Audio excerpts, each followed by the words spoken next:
Might have to say that all over again. I'm That's really fine. sorry about that. I Okay. don't care. So this is what happened. So because we were scheduled at 6:30, my alarm went off to remind So did me, mine. and it So just did shut mine. off. It shut off like everything. I've never had that happen before where it's just like, do you want to record again? And I was like, and I kept hitting try again and nothing's happening. And I'm like, uh-oh. That's So, fine. I like it. It gives me a second take. hey, welcome to the 98% podcast where we hear real stories from real people. And I'm here with Kenzie. So Kenzie, tell us a little bit about yourself. Sure. Thank you for having me. My name is Kenzie Nagle. I'm living in Naperville, Illinois, which is outside of the Chicago suburbs. And I'm a mom of two. I've got a 1.5 year old and a 3 year old at home. Married for 5 years, coming up on 5 years in July. And I have a big Labrador as well. Nice, nice. Okay, cool. Well, how do you know me, Kenzie? So you and I work together. It's got to be, I don't know, we got to be going on 4 or 5 years, I think, at this point. So you're certified in the Insights Discovery Program. I work for a company called Discover Yourself, and we're the largest insights partner in the world. So I would say you and I chat every couple weeks. You talk to me about what's happening in your business. I hopefully provide you with some business solutions, and I kind of fill you in on what's happening in the insights world. Yeah. So I think it's really only been, I don't even know if it's been 2 years yet. Is it What? that hard? Really? Is it that hard to work with me? Does it feel like forever? No, I think that's a good thing. I feel like I know you well, so I just assumed it'd been that long. But you're right. Actually, we got connected when I moved into this house. So you're right. It was probably only 2.5 or 3 years ago. For That's sure, for funny. sure. That's No, a good that's thing, though. funny. That's a good thing.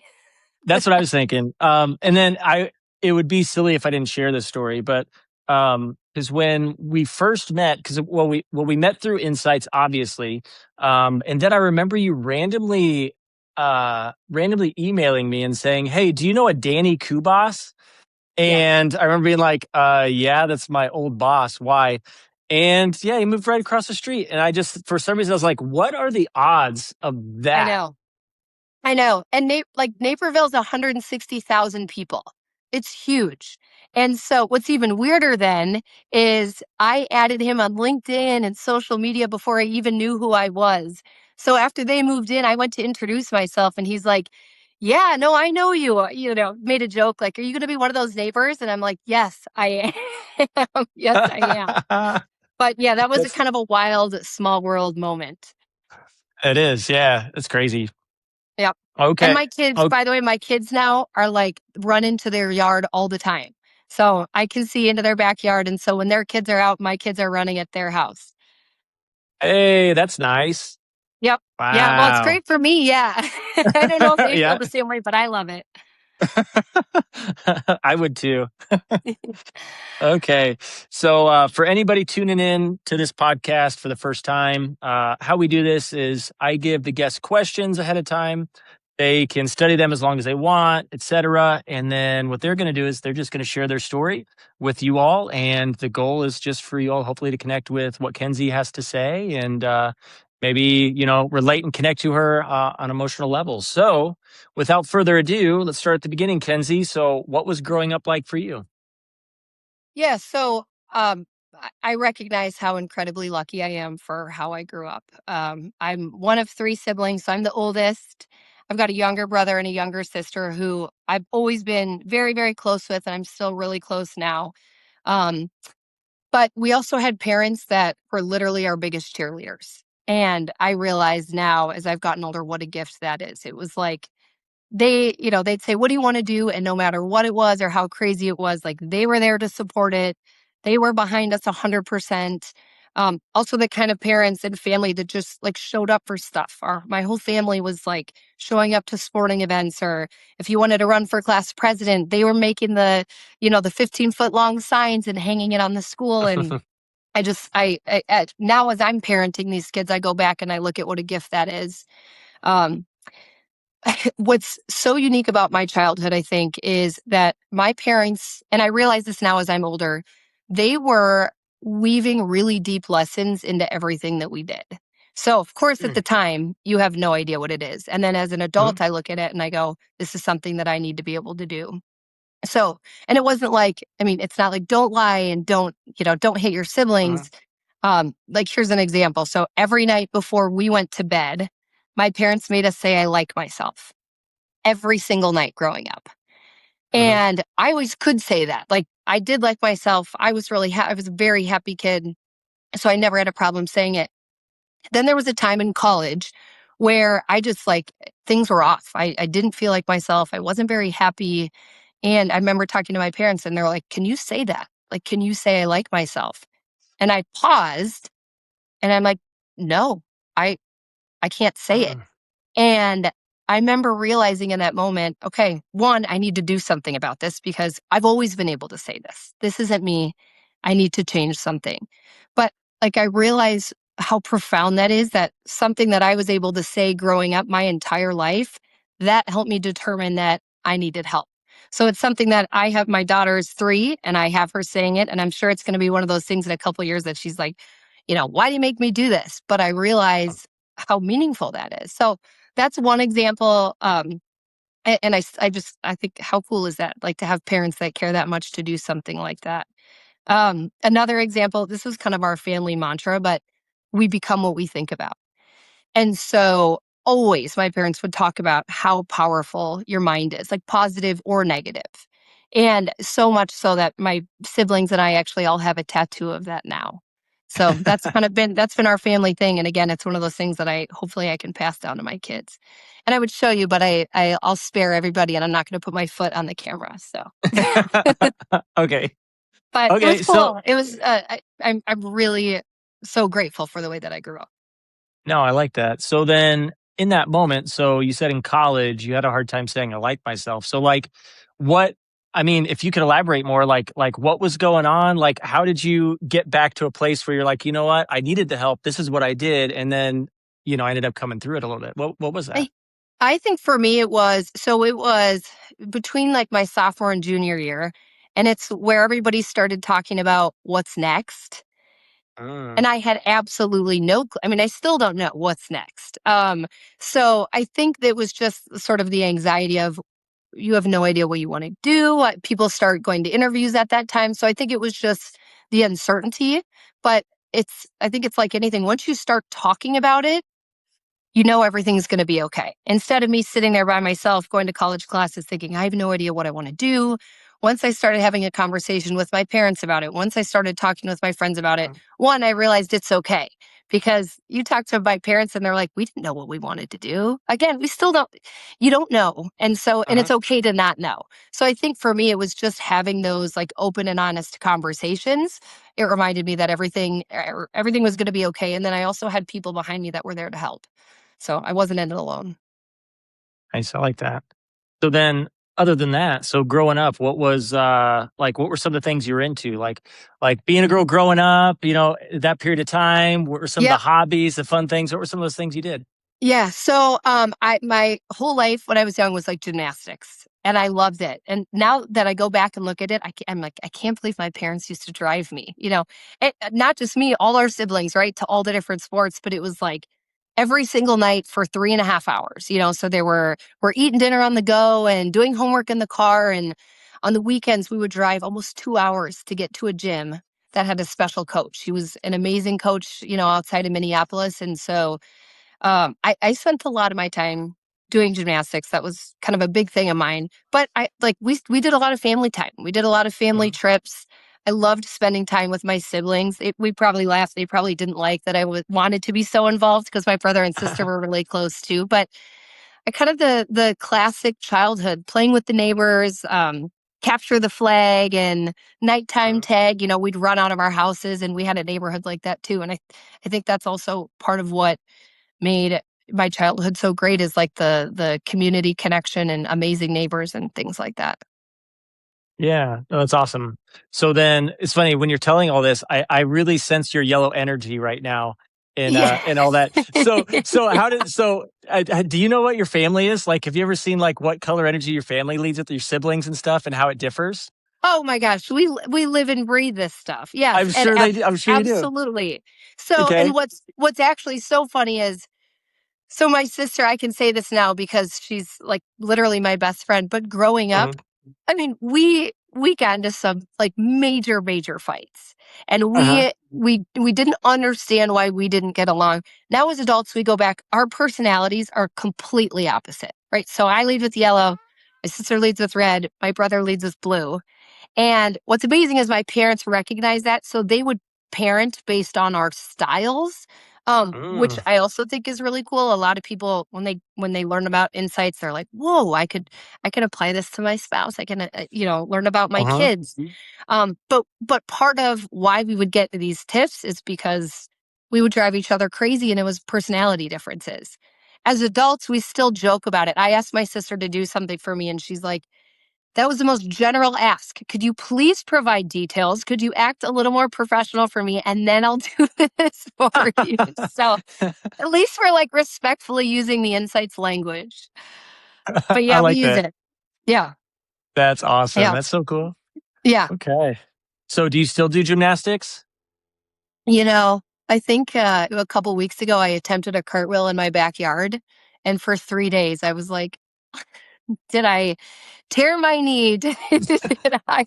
So, no, those days are long gone. Okay, okay. Okay. So next question. So what is the biggest struggle that you made it through?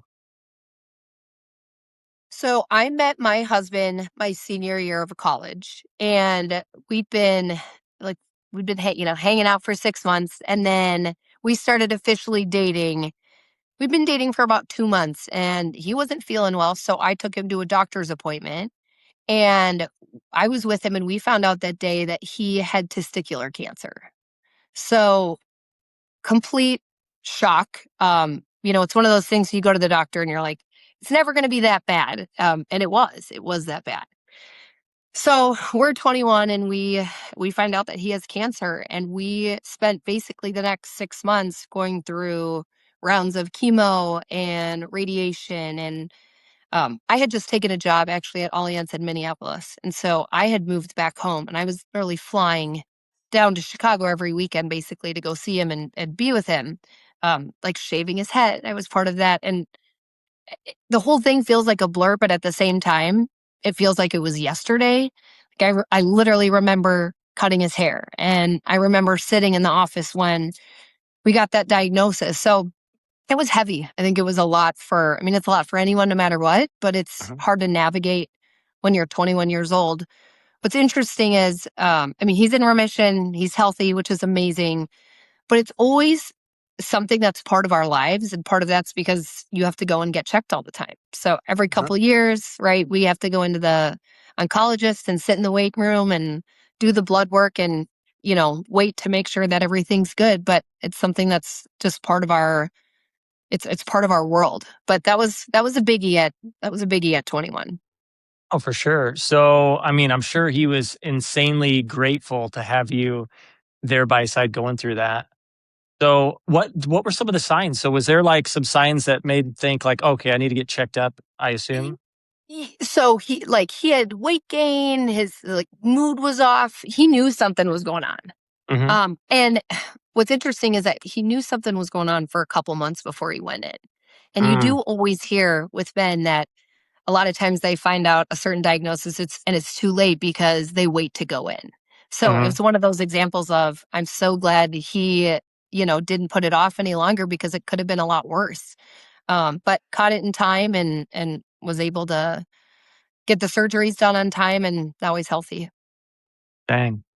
Yeah, that's a wild And thing to I do experience. like to remind him he's lucky I was there. I'm sure you do. I'm sure you do. Like, Uh, what would you have done without me? And I'm you're sure you right. hang that over his head all the time. Right. Exactly. Yeah, That's exactly. you know what's so interesting is that's like I actually had another guest on the podcast and he went through the same thing around that same time.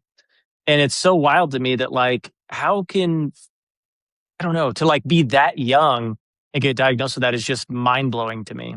Yeah.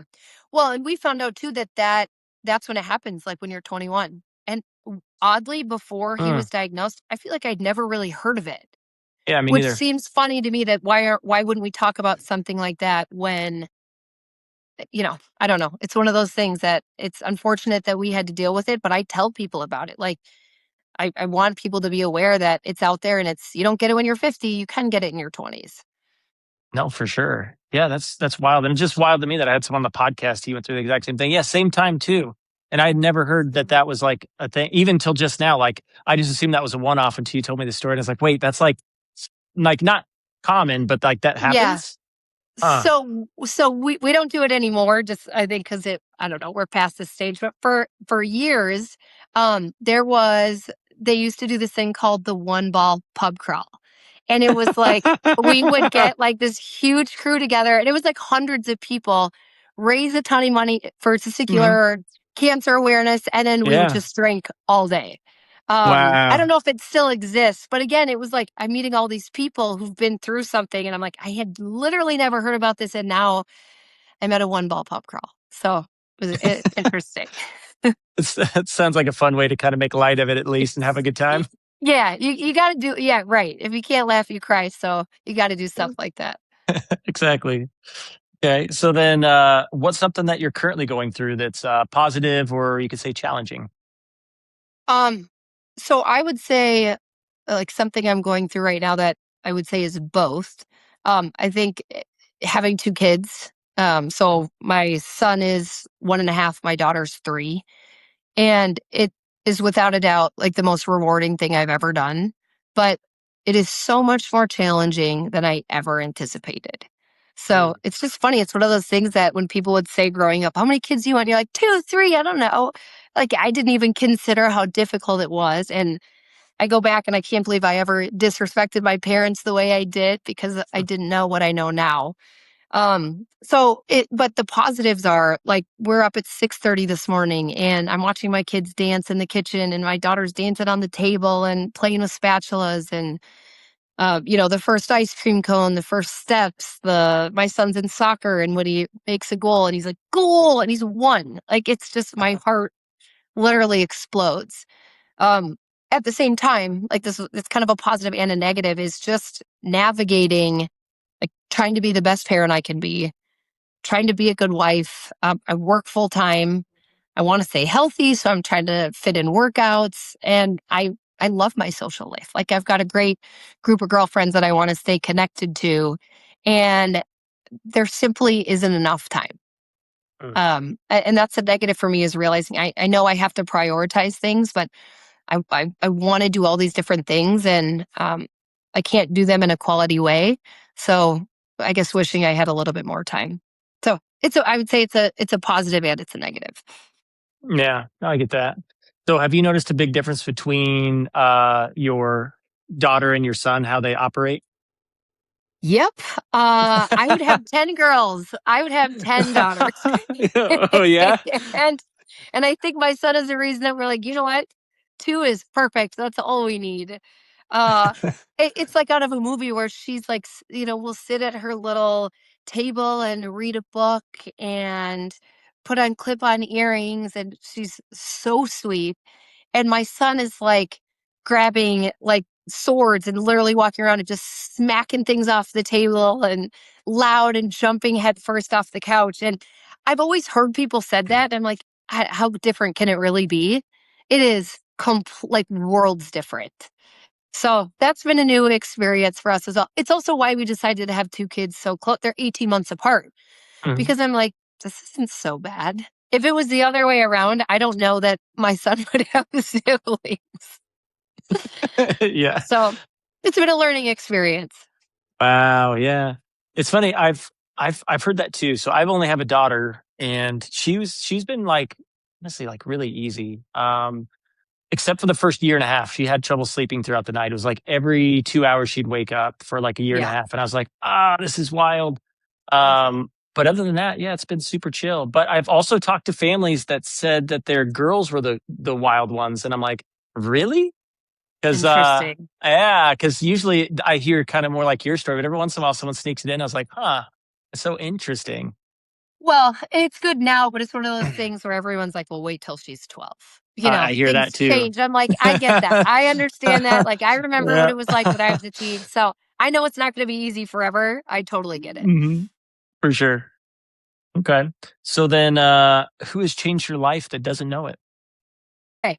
So, there's a lot of people in my life that I look up to and I've learned a lot from, but it's so interesting when somebody asks me that question. my first reaction is to say my fifth grade teacher. Her name was Mhm. Miss Sami, and now it's Miss Ziegler.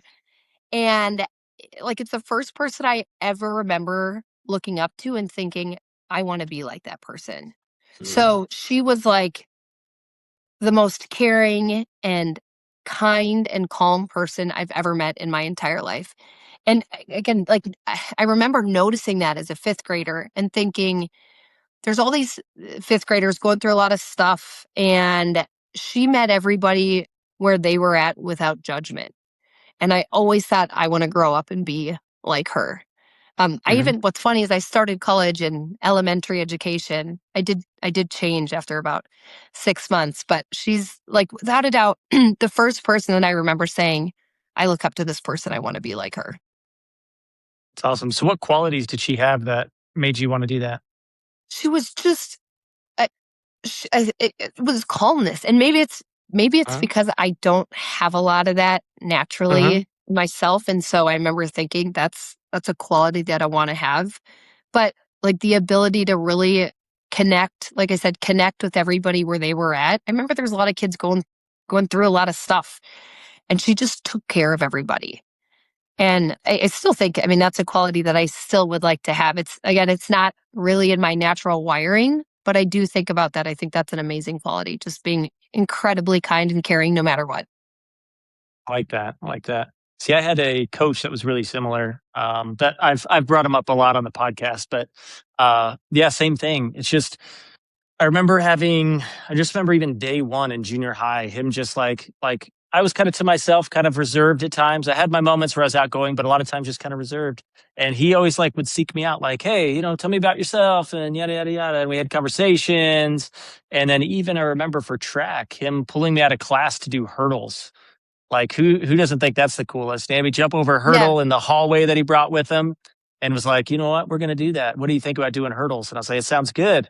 And yeah, just the fact that he showed interest, like it was like yeah, he didn't have to, and I didn't approach him, but the fact that he like went out of his way when there's tons of kids just to identify me and get to know me yeah. and connect and that way and actually like, find out my interest, I thought was actually really cool. So yeah, Well, teachers play a isn't it huge role. amazing that Yeah. like, somebody asked me what I had for breakfast yesterday and I can't remember, but Hmm. I vividly remember that feeling that I Hmm. had meeting her as a teacher. Like, Hmm. those are the kinds of things that stick with you, which I think you had that same thing. Like, that's how you know it was impactful. 100%. Pretty cool. Yep. Okay. So, what's a skill or talent you could share with us? When people ask this question, I wish I could answer with, like, I actually play the saxophone, or like, I'm a really talented woodworker, but I'm not. But what I do think is a skill that I have, however, is like being able to walk into a room and like make friends with anybody and really connect with anybody. Part of that is because I love to do that. I love to meet new people. I love to hear their story. I want to know what they're all about. And then the other part of that is I think applying the work that I do, which is like recognizing that there's different personalities, knowing that there's some people in the room that they love that I approach them. They also want to chat Hmm. with me. They also want to get to know me.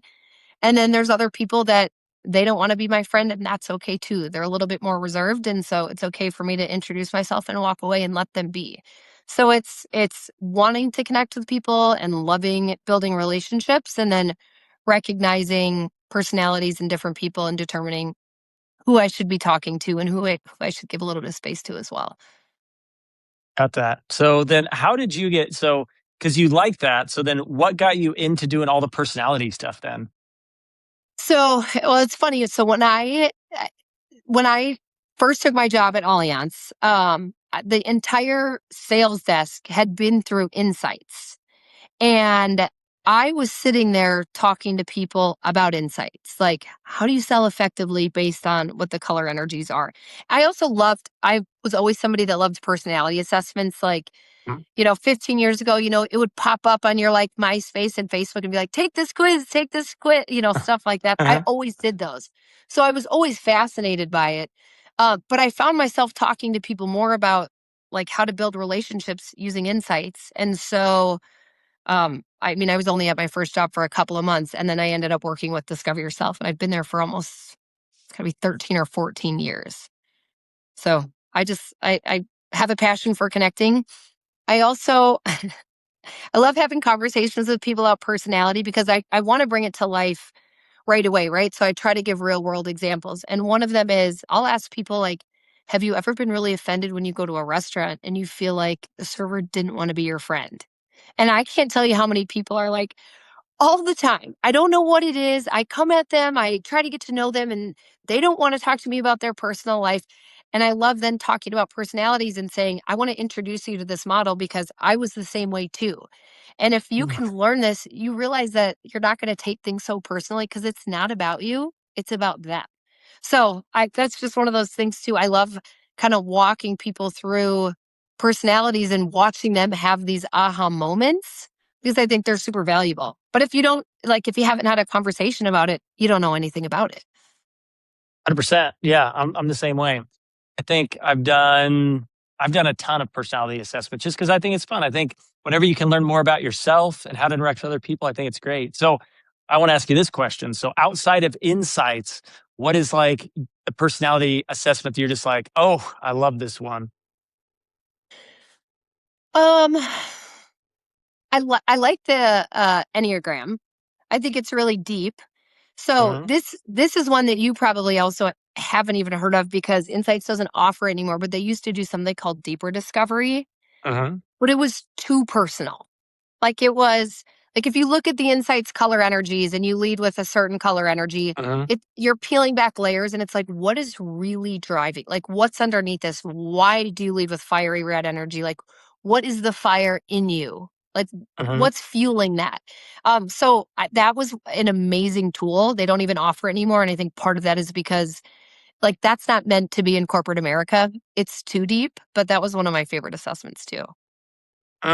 Is it possible to bring it back? I want to take it. I'm gonna see if there's a way that we can have you take it. I'm sure it's like sitting in a system somewhere just untouched, but I Okay. feel like you would love it. It's Okay. fascinating. Let's find that out. I want to do I it. will find that out. Okay, sweet. Yeah. Yeah, it's funny. I knew you were going to say Enneagram. I don't know why. I just knew you were. Okay, so then what number are you? Oh geez, I can't even remember my number. I have You to go back don't? and look. Do you remember Okay, yours? okay. Uh-huh. What is yours? Hey, how about you guess? What do you think? I don't know the numbers well enough. I can't remember. Oh, I I'm thought so that focused on insights. I got to go back and look. okay, okay. I just thought since you liked it so much, you were going to I be an did. expert in that too. Well, I like to read. I do. I know. Maybe that was a bad one. I liked reading about it because I like that person. I like that personal touch, Uh-huh. and I feel like the other ones don't. I feel like the other ones are like you read it and you toss it aside because it doesn't have that personal touch. That one I think does. For sure. Yeah. And the funny thing about that one for me is I don't resonate with it as much as I did before, which is fascinating to me. So like when I took it, I was a 3 wing 2. That's the Okay. achiever type, which Okay. I think probably flows and connects well and makes sense for my insights. That's my Yep. favorite thing is to take all these assessments and see how like what's the thread between them all. That's Yeah. like what I get a kick out of. Yeah. But yeah, it's funny because like when I first read that, I remember being like, whoa, like this is scary and spot on. And then I remember looking at it for the first time in like a year, uh, a few weeks ago, and just reading through it and being like, I don't know how much I resonate with this anymore, which is fascinating. So it makes Interesting. it makes me wonder why that is. Because I know When's the last obviously time? When did you take it last? Well, I've taken it quite a bit throughout the years. Okay. But when I first initially took it, I was 3 wing 2, read it, made sense, but then I'd always question and be like, are you sure I'm not a 7 or I'm not this? The ones that they say could, Yeah. potentially be the case. And then I still wouldn't resonate with those. So I'd always come full circle back to 3, back to 3, back to 3. And then, except for, yeah, a few weeks ago when I looked at it, it was like, I don't resonate this Interesting. with it very much. And it makes me think about, because remember there's integration and then there's like, so it's like maybe I'm integrating from that achiever Yeah. type and maybe I'm doing the work to integrate to that 6 or whatever. So it's really interesting. Yeah. I love that though. I feel like when I met you, I can't remember what exactly your graphs were, but I remember thinking that there's even more blue energy in you than the graphs say, because you're like diving into these things and questioning it in the best way, right? You're not taking it Mhm. and being like, yep, this is me. You're Mhm. questioning it, you're challenging it. So I can't remember where your blue energy showed up in insights, but I remember thinking, I think it's a little bit higher than Yeah, represented in its graphs could be, in a could good way. be. Yeah, well, what's fascinating about it though is like when because I had the one from 2023 I took with insights because that's how Hmm. I first got introduced to it, and I remember my yellow was both high in both, like that was that makes Yeah. sense. I know I lead with yellow, it just makes sense. Yep. But in my first chart, my blue was slightly higher than my red, and then when I took it again this last time, my red was slightly higher than my blue, but only by like a couple percentage points.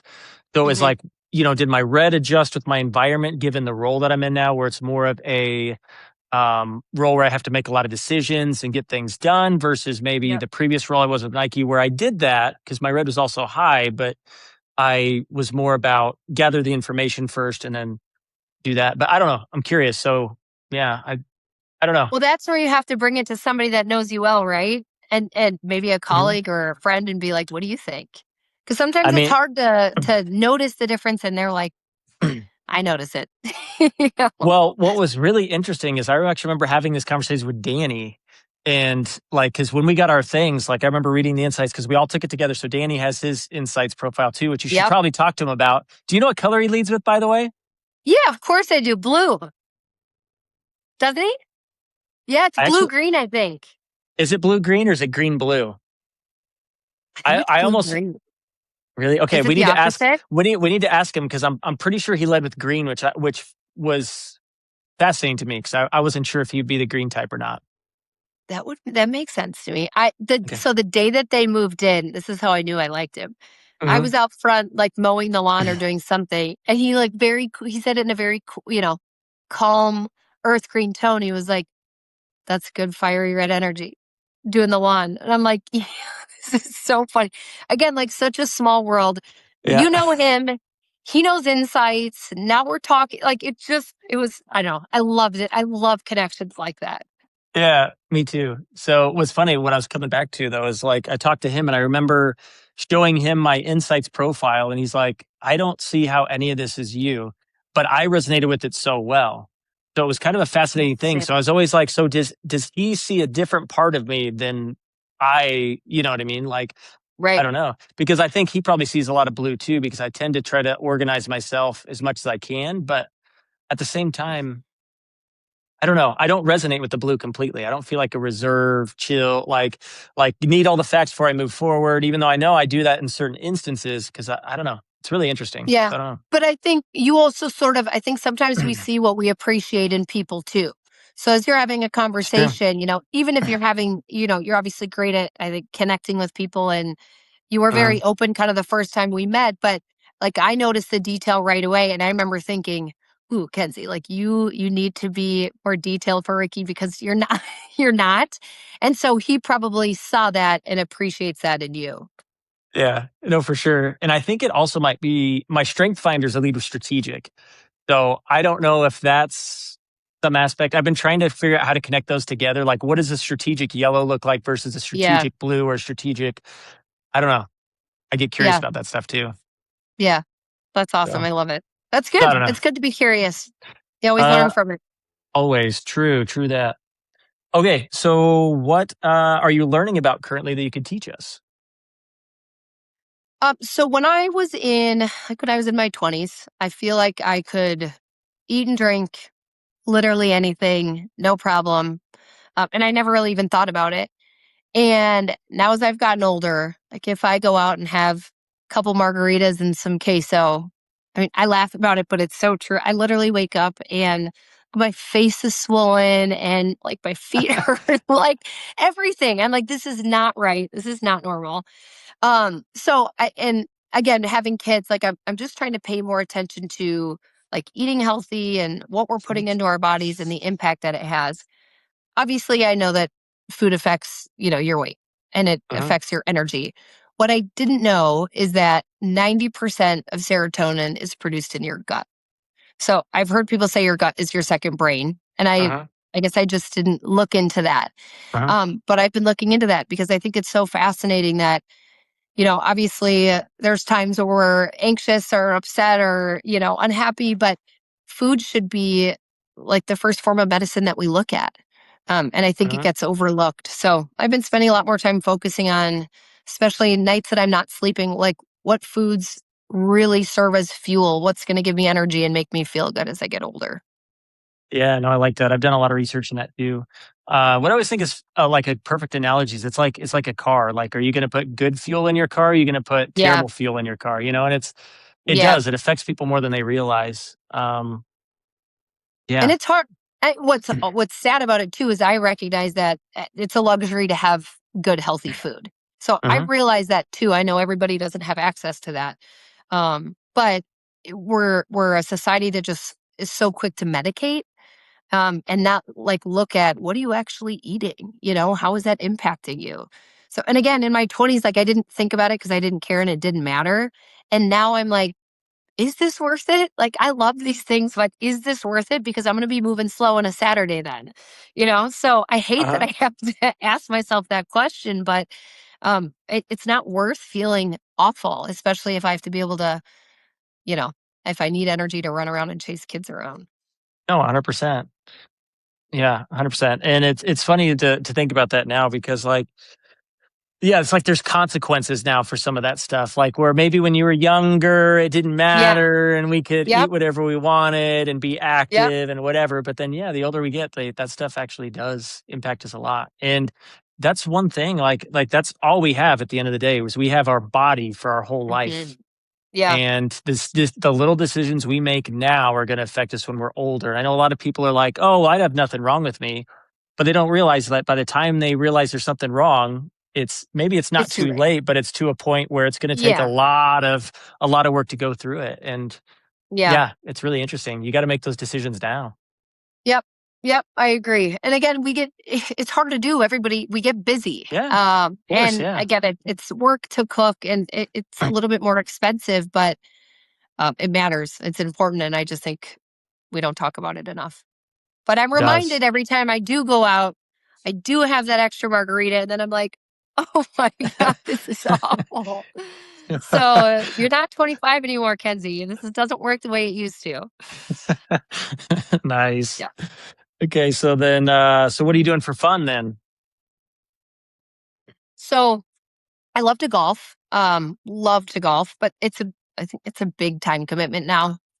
And with little kids at home, like I'm not, I don't want to get a sitter for 7 hours during the day. So I love to golf. I'm not doing a lot of it. I am on the pickleball train. I don't know if you Nice. played. I I love it. do. I Pickleball's love awesome. it.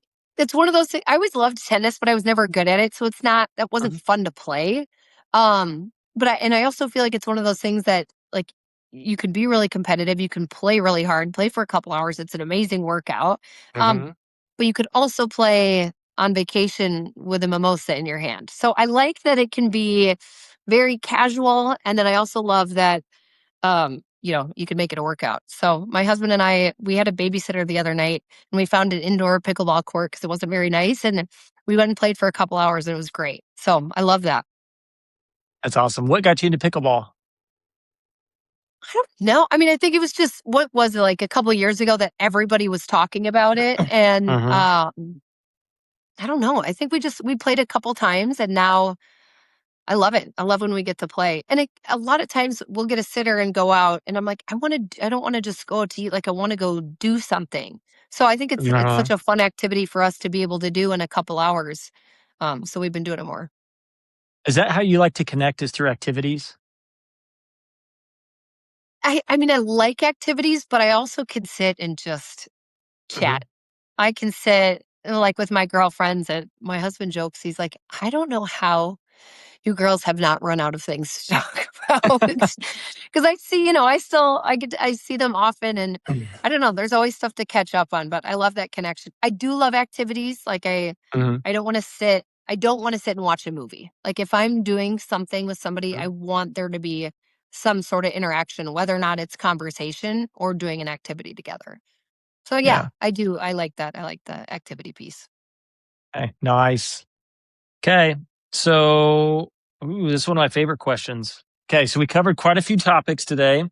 Mhm. So if we were to write a story about your life, let's say when you were born to now, what would that story be called? So, if I had to pick a title, and it sounds kind of cheesy, but if I had to pick a title, I think it would be called Chaos and Connection. So, Okay. the chaos piece is that's the stage that I'm at right now in my life. I wouldn't say that for my entire life, but where I'm at right now, with two little kids, it's crazy, but it's so interesting to me because when you ask anybody that's older, like if you could go back in time, where do you want to be? People always describe right now. Uh-huh. And so it's easy to get lost in the moment. But I do oftentimes try to slow down and recognize that people miss this. Um, I always joke too, like something's got to give. And in my house, it is always the laundry. Um, Uh-huh. but chaos is where we're at right now. And then connection, that's something that has been important to me my entire life. Um, I feel like meaningful connections matter more than anything else. I Uh-huh. do feel like life is kind of short. And so I try to be really intentional about like spending quality time with each of my kids, like walking away with one of them and really focusing and making sure I don't have the TV on and I don't have my phone and showing them that I'm there. The quality time with my husband, again, that's really that's hard right now. So trying to set aside time and remember who we were before kids. We've got family all over. We've got family East Coast and West Coast and Texas, and so making sure I'm maintaining connections with them too. But for me, like that's kind of my purpose. That's what life's all about. Yeah, I love that. And it's one of those things is like when you're 70 years old, you're going to be no matter what you're going through now, you're going to look back and wish you were right where you were, Yep. today. So Yep.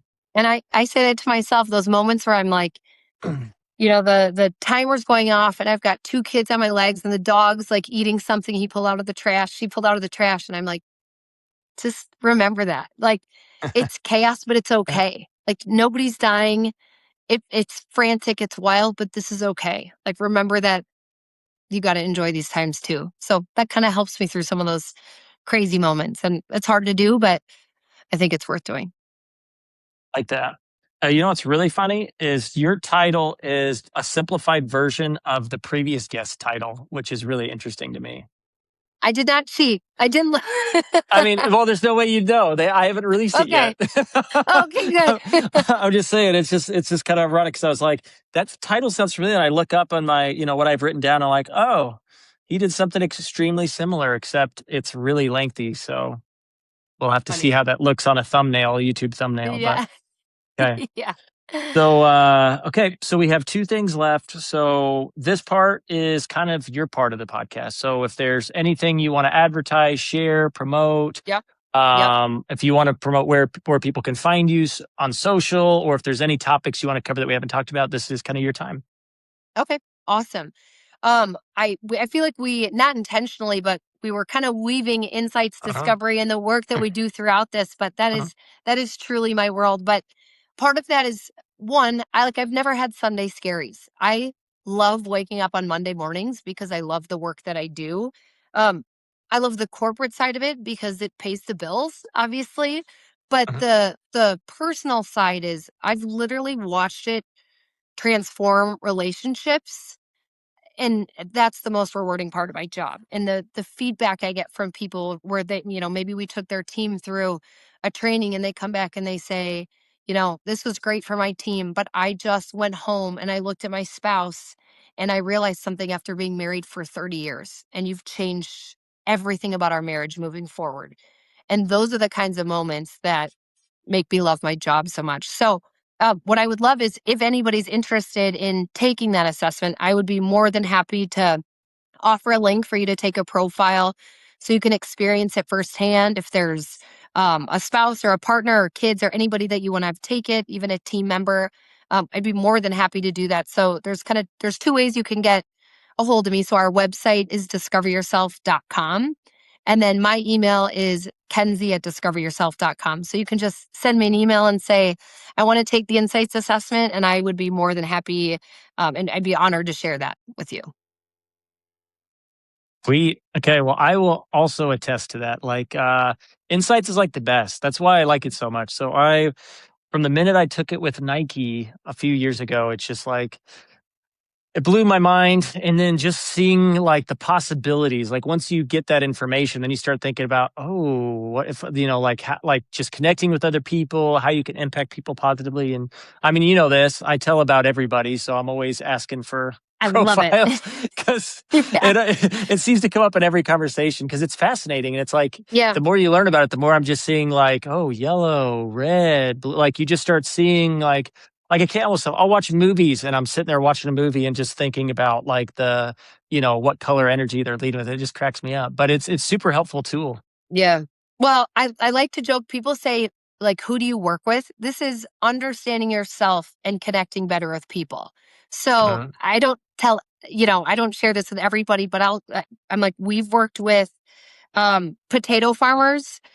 There's a sex store in Colorado. We worked with nurses. We work with teachers, like, Mhm. and families, literally everybody. And I think that's so cool. I think it's rare to find something that literally everybody can connect with, but this is one of those things. I get it. Okay. So if you're listening out there, go do an insights profile. So I love it. Love it. Okay. Okay. So you ready for the last thing? Yep.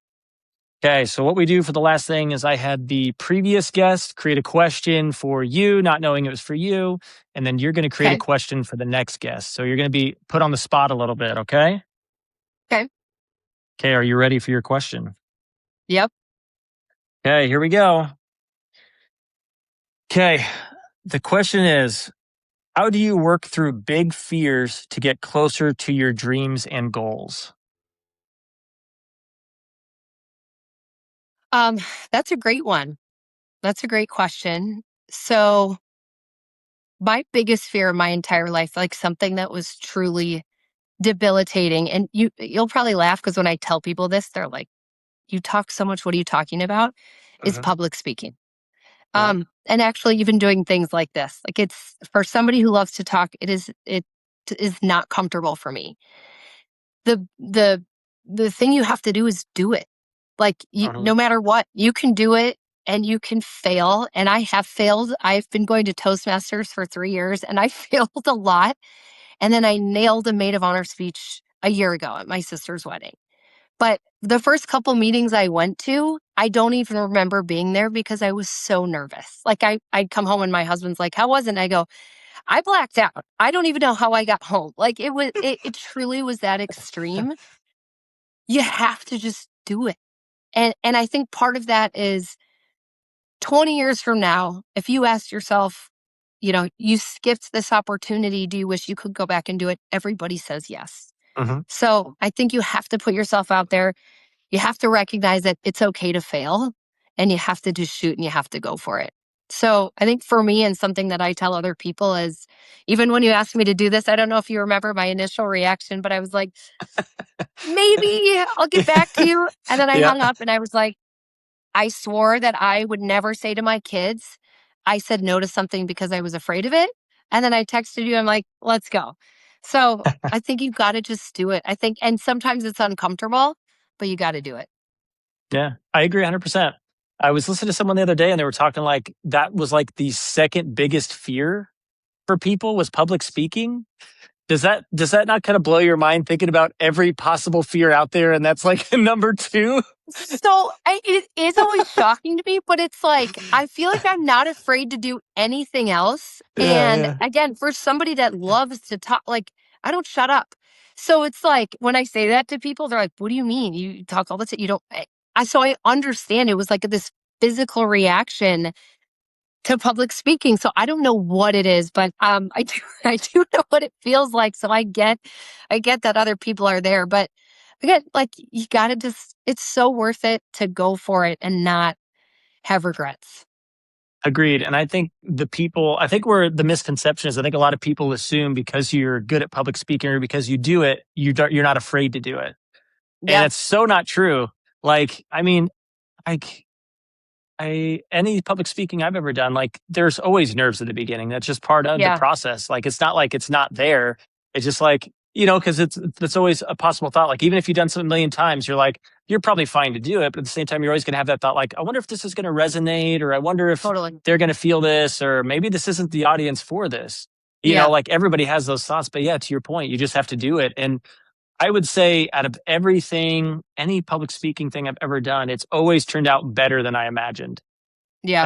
I No, don't remember it turning out like I don't remember any of them being like actually what might go in your mind like, oh, what if this yeah, happens? Then it never happens. yeah, yeah. But you're right. You see somebody do something, public speaking or anything else, and if they're really good, you're like, oh, that must just come Mhm, naturally for them.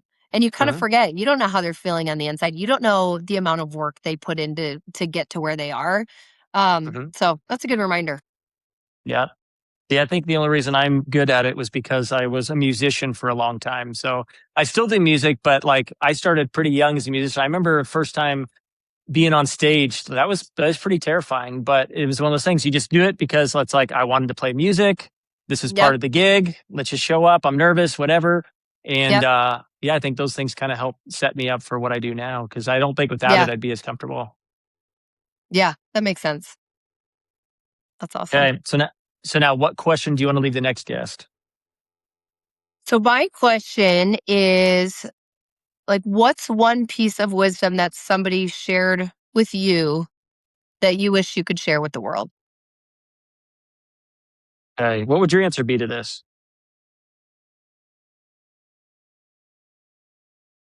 My answer, I think, I don't know specifically who this came from, but this kind of goes with the last question you asked me, but like, don't be afraid to jump. I think a lot of us were so afraid to fail. And it's scary. Failing can be scary, right? Like Hmm. we get comfortable, and I understand it wanting to be comfortable, but if you don't fail and if you don't stretch yourself, you'll never know what you're capable of doing. And that goes with everything. That goes with sports or a hobby or public speaking or parenting in a different style. Like you have to push yourself to know what you're capable of, and you have to accept that you might fail, but the only thing that comes from that is growth. So I feel like I've I probably like heard it. that many times from a lot of people. My Hmm. parents, for sure. I know that I've heard Hmm. that from, but it's a reminder that I want to give people because, like 2 years ago, if you asked me, "Can you give a speech?" I was like, "No, I'm going to die with that one." That's it's just one of those things, Yeah, yeah. and I'm so happy. Like I'm so happy I did it, and I know there's a lot of those things for people, and I'm like, just go do it. Like go jump. It's worth it. I like that. Okay, okay. Kenzie, it was awesome having you on here, by the way. I'm so glad you did it. Me too. Thank you very much. I mean, I was honored that you invited me, and I'm very, very happy that I said yes. So thank you for having me. Yeah, you're welcome. You're welcome. So one thing I like to do to close this out is I like to let the guest kind of give some either advice or just give the audience something to kind of leave with. So what would you like to leave the audience with today? Um, I think it kind of going off of what I just said is like Mhm. think of something in your life right now that you've been holding back on, and it could be like asking somebody out on a date or signing up for a class that you've always wanted to learn about. But life really is short. It's worth trying things, um, putting yourself out there, and again, the worst thing that's going to happen is you fail, but you tried it, and I think that's worth doing. So shoot your shot. You got to shoot your shot. I like it. Okay. Well, Kenzie, on that note, thank you again for joining us and I'll see you later. Okay. Thanks for having me. Okay.